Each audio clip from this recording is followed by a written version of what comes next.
So మిమ్మల్ని కూడా మేము అల్లు అర్జున్ లానో లేకపోతే ఎన్టీఆర్ లాగానో ఒక స్టెప్స్ అంత ఫాస్ట్ స్పీడ్ లో చూడొచ్చా, ఏమన్నా ట్రై చేస్తారా? వాళ్ళ లాగా ఎందుకంటే వాళ్ళు ఉన్నారుగా, వాళ్ళనే చూసేయండి. నాని చూడాలనిపిస్తే నాని చూడాలనిపిస్తుంది, అందుకే అడుగుతున్నాం. నాని కూడా అంత ఫాస్ట్ స్పీడ్ కావాలి మాకు. అప్పుడు అందరూ ఒకేలాగా కనపడటం వాళ్ళు ఇస్తారు కదండి. ఎవరి స్పెషాలిటీ వాళ్ళకి వచ్చేద్దాం. Okay, that's fine. So lastly free టైంలో ఏం చేస్తూ ఉంటారు? ఫ్రీ టైంలో ఇది అండి, this is my office. So ఇక్కడే ఉండి కథలు వింటూ ఉంటాను. చాలా యాంటిక్ గా డిజైన్ చేసుకున్నారు, చూడగానే అలా ఫ్లాట్ అయిపోయాము. బాగుంది మీ టేస్ట్ అంతా. Thank you.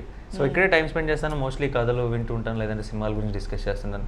ఇంకా ఫ్రీ టైం ఉంటే వెళ్ళి సినిమాలు చూస్తాం. సో ఎక్కువగా సినిమాల చుట్టూ తిరుగుతుంటుంది లైఫ్. ఓకే, ఎవరంటే బాగా ఇష్టం హీరోలు ఆ తరంలో? ఎస్వి రంగారావు గారు చాలా ఇష్టం, ఎన్టీఆర్ గారు, అండ్ శోభన్ బాబు గారు నాకు ఒక పర్టికులర్ టైంలో చాలా ఇష్టం.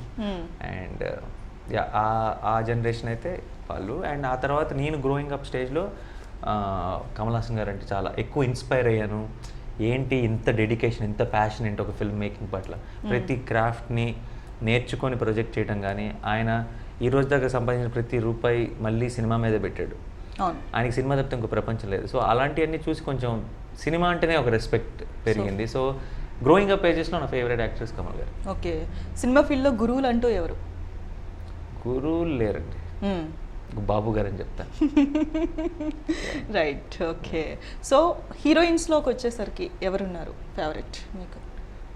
ఈ మధ్యకాలంలో అంటే దీపిక పదుకొనే. ఓకే, మీ క్రిటిక్స్ ఎవరు? అంటే ఈ ఫిలింని చూసి ఫ్రెండ్సా లేకపోతే పేరెంట్సా, ఎవరు ఇస్తారు మీకు? అందరూ నా చుట్టూ ఉన్న వాళ్ళంతా. అంటే నాకు పర్టికులర్గా ప్రైజ్ మంచి మెచ్చుకునే వాళ్ళని లేదంటే పొగిడే వాళ్ళని నా చుట్టూ పెద్దగా అలా చేర్చుకునే టైప్ కాదు నేను. నా చుట్టూ ఉన్న నా ఫ్రెండ్స్ కానీ, నా కజిన్స్ కానీ, నా స్టాఫ్ కానీ అందరూ హానెస్ట్గా నాకు ఫీడ్బ్యాక్ చెప్పచ్చు. ఆ ఫ్రీడమ్ అందరికీ ఉంది, అండ్ అందరూ అలా చెప్పేవాళ్ళే. అది అదృష్టం.